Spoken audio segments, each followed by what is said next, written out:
بسم اللہ الرحمن الرحیم۔ غار حرا کا واقعہ۔ حضرت عمر رضی اللہ تعالی عنہ سے روایت ہے کہ ایک دن ان کے سامنے حضرت ابو بکر صدیق رضی اللہ تعالی عنہ کا ذکر چھڑ گیا تو وہ ان کی پاکیزہ و بلند قدر زندگی کو یاد کر کے رونے لگے اور پھر بولے،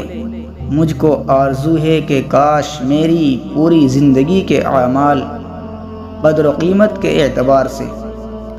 حضرت ابو بکر کے صرف اس ایک دن کے عمل کے برابر ہو جاتے جو حضرت صلی اللہ علیہ وسلم کے زمانے حیات کے دنوں میں سے ایک دن تھا، یا اس ایک رات کے عمل کے برابر ہو جاتے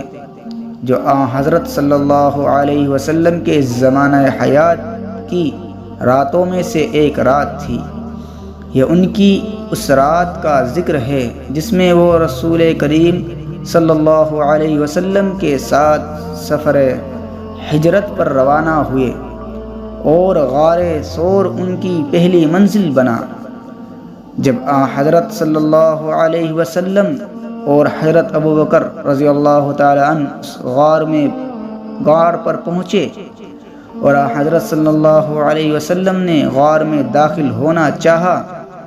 تو حضرت ابو بکر رضی اللہ تعالی عنہ نے کہا، اللہ کے واسطے آپ صلی اللہ علیہ وسلم اس غار میں ابھی داخل نہ ہو، پہلے میں اندر جاتا ہوں تاکہ اگر اس میں کوئی موذی چیز جیسے سانپ بچھو وغیرہ ہو اور وہ ضرر پہنچائے تو مجھ کو ضرر پہنچائے، نہ کہ آپ صلی اللہ علیہ وسلم کو۔ اور یہ کہہ کر حضرت ابو بکر رضی اللہ تعالی عنہ حضرت صلی اللہ علیہ وسلم سے پہلے غار میں داخل ہو گئے اور اس کو جھاڑ جھٹک کر صاف کیا۔ انہوں نے غار کے ایک کونے میں کئی سوراخ بھی دیکھے، ان میں سے بیشتر سوراخوں کو انہوں نے اپنے تہمند سے چھیتڑے پھاڑ کر بند کر دیا، اور جو دو سوراخ اس وجہ سے باقی رہ گئے تھے ان کو بند کرنے کے لیے تہمند کے چھیتڑوں میں سے کچھ نہیں بچا تھا۔ ان کے منہ میں وہ اپنے دونوں پاؤں کی ایڑیاں اڑا کر بیٹھ گئے تاکہ کسی زہریلے اور موذی جانور کے نکلنے کی کوئی راہ باقی نہ رہے۔ پھر انہوں نے رسول کریم صلی اللہ علیہ وسلم سے عرض کیا کہ اب اندر تشریف لے آئے۔ چنانچہ رسول کریم صلی اللہ علیہ وسلم غار میں داخل ہوئے اور اپنا سر مبارک حضرت ابو بکر کی گود میں رکھ کر سو گئے۔ اسی دوران ایک سوراخ کے اندر سے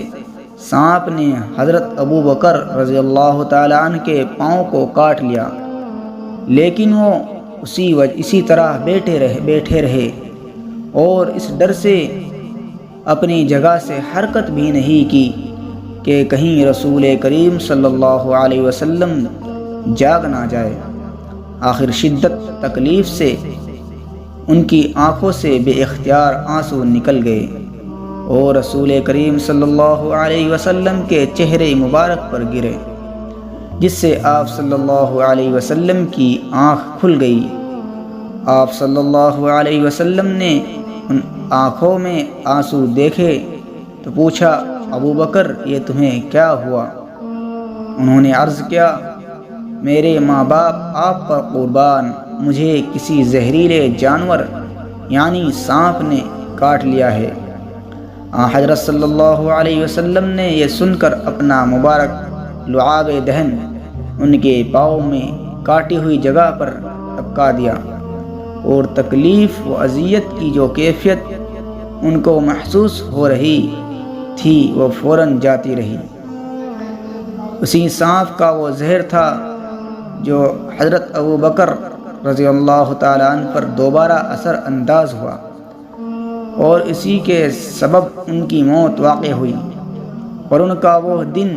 کہ جس کے بارے میں میری آرزو ہے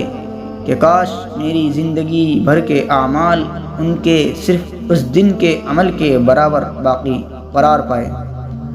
وہ دن تھا جب رسول کریم صلی اللہ علیہ وسلم نے اس دنیا سے رحلت فرمائی تھی۔